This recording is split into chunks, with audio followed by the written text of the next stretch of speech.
Bapak kita sendiri, Bapak Apostolik, di mana dia menyebut secara tegas bahwa tradisi yang diperoleh dari para rasul, dari gereja yang paling besar, paling tua, dan paling dikenal secara universal, didirikan di Roma. Maka dia mengatakan bahwa sebab adalah hal yang terpenting bahwa setiap gereja harus setuju. Ini bukan hanya soal suksesi, ini soal ajaran. Bagi umat beriman yang ada di mana-mana. Berarti di masa-masa yang akan datang. Maka Santo Irenaeus mau mengatakan konsekuensi dari kesaksian dari Bapak Santo Irenaeus ini ialah apa yang diinovasikan nanti oleh gereja Roma itu adalah tradisi, adalah ajaran murni. Shalom, Pak Sobiskom. Demikian kutipan yang saya ambil dari pernyataan salah satu teman kita yang Katolik Roma terkait kutipan dari Santo Irenaeus dalam bukunya Against Heresies. Di sini hal yang menarik adalah kata setiap gereja harus setuju dengan gereja ini, gereja Roma. Kata harus setuju di situ yang dalam bahasa Latinnya adalah convenio. Convenio ini tidak melulu bermakna setuju. Jadi kata convenio itu juga bisa bermakna berkumpul atau bertemu. Jadi tidak melulu harus diterjemahkan menjadi setuju. Jadi dalam bahasa aslinya itu bahasa Latinnya itu kata yang dimaksud adalah kata convenire. Ini buku Adversus Heresis yang dikutip barusan. Kata convenire di sini diterjemahkan oleh orang-orang Katolik Roma biasanya menjadi should agree, harus setuju. Tetapi sebenarnya makna kata convenio tidak hanya harus setuju, tetapi bisa juga datang berkumpul. Nah, menjadi informasi untuk kita semua bahwa buku Adversus Heresis ini sebenarnya awalnya ditulis itu dalam bahasa Yunani, bukan dalam bahasa Latin.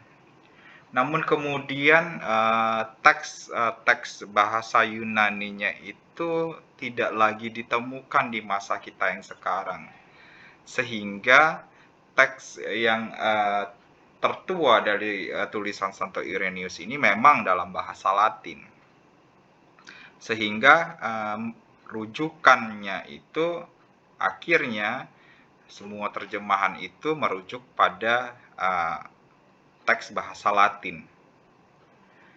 Nah, kalau kita lihat dalam tulisan-tulisan yang berbeda yang ditulis oleh Santo Irenaeus, kita juga mendapati Santo Irenaeus menggunakan kata yang sama, yaitu convenio, atau turunan katanya, seperti kata convenerun, dari kata convenio juga, kemudian kata convenientibus, dari kata convenio juga.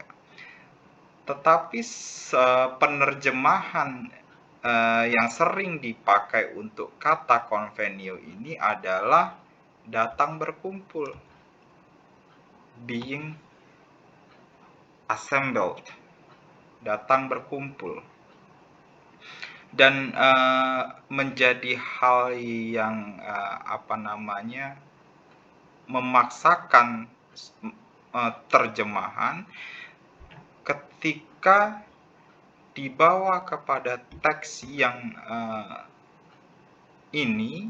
teks yang dikutip ini, akhirnya kata convenio di situ diterjemahkan menjadi harus setuju. Kan ini menjadi untuk melegitimasi iman kepausan Roma, teman-teman Katolik, bahkan orang-orang Katolik pada umumnya menerjemahkan kata convenio itu menjadi harus setuju. Sebab adalah hal yang terpenting bahwa setiap gereja harus setuju dengan gereja ini. Tapi kalau kita lihat terjemahan yang lain yang bisa kita pakai, itu adalah bahkan Santo Irenaeus dalam tulisan-tulisan Santo Irenaeus yang lain, convenio itu sering diterjemahkan sebagai datang berkumpul. Sehingga kalau kita ganti ini menjadi kata datang berkumpul, sebab adalah hal yang terpenting bahwa setiap gereja harus datang berkumpul dengan gereja ini. Ya, ini memang keteladanan yang diberikan oleh para rasul sendiri ketika ada perbedaan-perbedaan iman atau perbedaan-perbedaan pendapat-pendapat iman, pandangan-pandangan iman, kita harus datang berkumpul bersama secara konsiliar, secara konsili atau bersinode, kita menetapkan manakah ajaran-ajaran yang benar dan manakah ajaran-ajaran yang salah sesuai dengan teladan para rasul sendiri di Kisah Para Rasul 15. Jadi kalau kita lihat pengisahan Kisah Para Rasul 15 itu, semua rasul datang berkumpul bersama menetapkan pengajaran yang sama dari perbedaan-perbedaan pandangan saat itu. Jadi pandangan Santo Irenaeus ini menjadi suatu yang tidak tidak bertentangan dengan pengisahan kitab suci di dalam Kisah Para Rasul 15. Memang kalau ada perbedaan pandangan, ya kita harus menyelesaikannya dengan datang berkumpul bersama, bertemu bersama, berkonsili untuk menyamakan pandangan. Dan ini terjadi di gereja perdana, bahwa setiap ada ajaran-ajaran sesat, semua gereja datang berkumpul bersama. Jadi tidak melulu mendengarkan pendapat satu orang saja.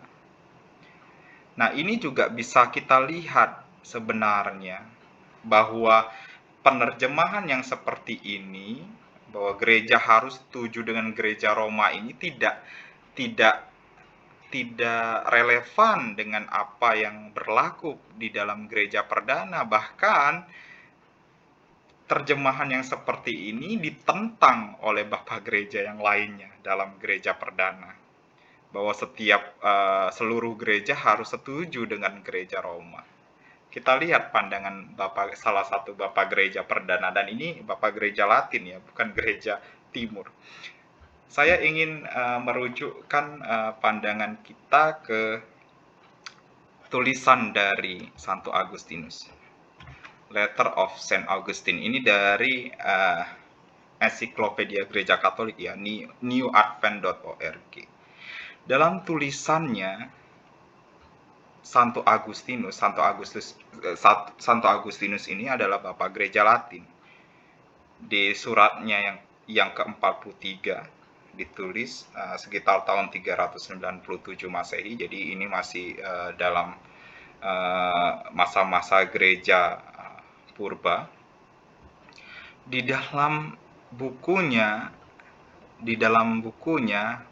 bab yang ke-7 dikatakan di sini, Santo Agustinus mengatakan di sini, well, let us suppose that those bishops who decided the case at Rome were not good judges. Jadi Santo Agustinus mengatakan bahwa uskup-uskup di Roma itu bukanlah uskup-uskup yang baik saat surat ini ditulis. Jadi seharusnya there still remain a plenary council of the universal church. Jadi seharusnya kita lebih mengarahkan pandangan kita itu ke konsili gereja universal, bukan hanya merujuk pada gereja Roma. Jadi di sini aja sudah berbeda ya pandangannya kalau kita lihat berbeda dari pandangan terjemahan yang dipakai oleh Katolik Roma ini. Semua gereja harus setuju dengan gereja Roma. Itu terjemahannya Katolik Roma. Terjemahannya teman kita ini juga dalam tulisan Santo Irenaeus ini berbeda ternyata dengan apa yang berlaku di gereja perdana, bahwa uskup-uskup gereja Roma itu bisa dinilai oleh Bapak Gereja Perdana sekelas Santo Agustinus sebagai uskup yang tidak baik. Were not good judges. Dan Santo Agustinus lebih mengarahkan pandangannya kepada konsili gereja universal. Seperti apa sebagaimana cara gereja ortodok menerjemahkan pendapat Santo Irenaeus ini, bahwa ketika ada permasalahan iman, bukan gereja harus setuju dengan gereja ini, tetapi seluruh gereja harus datang berkumpul di gereja Roma ini. Jadi datang berkumpul di sana, menetapkan iman bersama, berkonsili bersama untuk menyelesaikan perbedaan-perbedaan pandangan iman. Dan ini juga menjadi ajaran resmi dalam gereja ortodok. Kita lihat bagaimana gereja ortodok memaknai pernyataan Santo Irenaeus ini. Di dalam ensiklik Patriark Gereja Ortodok Timur kepada Paus Roma Pius ke-9, bahwa Santo Irenaeus itu mengatakan bahwa seluruh gereja yang disebut sebagai umat beriman dari mana pun berada harus datang berkumpul,